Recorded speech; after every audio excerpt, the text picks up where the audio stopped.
Patuloy ang pagsasaayos ng Naval Operating Base sa Subic, Zambales na muling na-activate nitong nakaraang taon nang maging pag-aari ng gobyerno ang 89.5 hectare ng South Korean shipbuilder Hanjin Heavy Industries and Construction na nagdeklara ng bankruptcy noong 2019. Ayon sa Philippine Navy, malaking bagay kapag ganap ng matapos ang mga development sa loob ng NOB Subic na magiging daungan ng kanilang malalaking barko.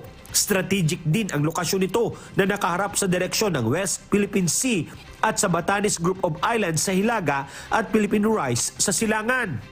Ang Naval Operating Base Subic and our modernization is a continuing process.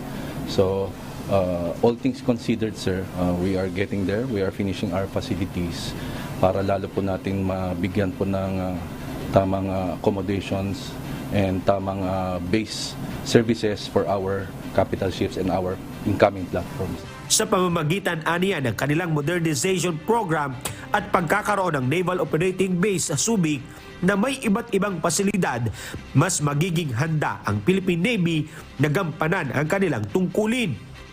Kailangan talaga is our access, quick access sa mga to our areas. So lahat po ng facilities po ng Navy nandun po sa mga kailangan natin na areas. And maganda po yung lugar ng NOB Subic kasi we are near the bodies of water that surrounds us. Sa loob ng NOB, matatagpuan ang 10 pasilidad kabilang na ang Ship Berth and Maintenance, Submarine Berth and Maintenance Area, Air Operation and Maintenance Area, Messing and Concessionaire Area, Mural, Welfare and Recreational Area, Base Utilities and Maintenance Area, Electrical Substation Common Area, Motor Transport Parking and Maintenance Area, Supply and Logistics Area. Kahapon, nabigyan ng pagkakataon na mapasilip ng Philippine Navy ang loob ng Naval Operating Base Subic, maging ang mga barkong pansamantala ngayong nakadaong dito. Ang BRP Jose Rizal na kauna-una ang Philippine Navy Guided Missile Frigate na may mga armas na decoy launcher system, surface-to-air missile, surface-to-surface missile, super rapid gun at torpedo launching system. Nagagamit din natin siya for training para ma-enhance yung skills and capability ng ating mga personnel. Kasi part ng Enhanced Defense Cooperation is training from our partners, especially the US. Habang ang BRP Tarlac ang pinakamalaking barko sa Philippine Navy na isang landing dock ship.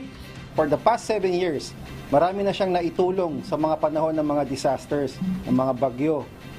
For one, yung Odette, itong COVID, mga panahon ng COVID, marami nang nai-transport ng mga relief goods, construction materials, at sa mga engagements natin sa ibang bansa na tinatawag nating international defense engagements.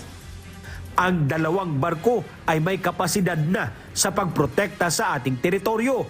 Gayon din sa humanitarian assistance and disaster relief at sa pagresponde tuwing may mga kalamidad. Ang pag-uusapan ay pagbabantay sa seguridad sa soberanya ng Pilipinas, handa ang hugtong dagat para makatulong sa pag-iingat ng teritoryo ng bansa. Pero target pa rin nila na bago sumapit ang 2028, mapataas ang modernisasyon sa kagamitang pagdigma laban sa banta ng mga nagnanaisirain ang katahimikan ng Pilipinas. Diyos ang aming sandigan, serbisyo publiko ang aming pinahahalagahan. Alan Manansala, humahataw.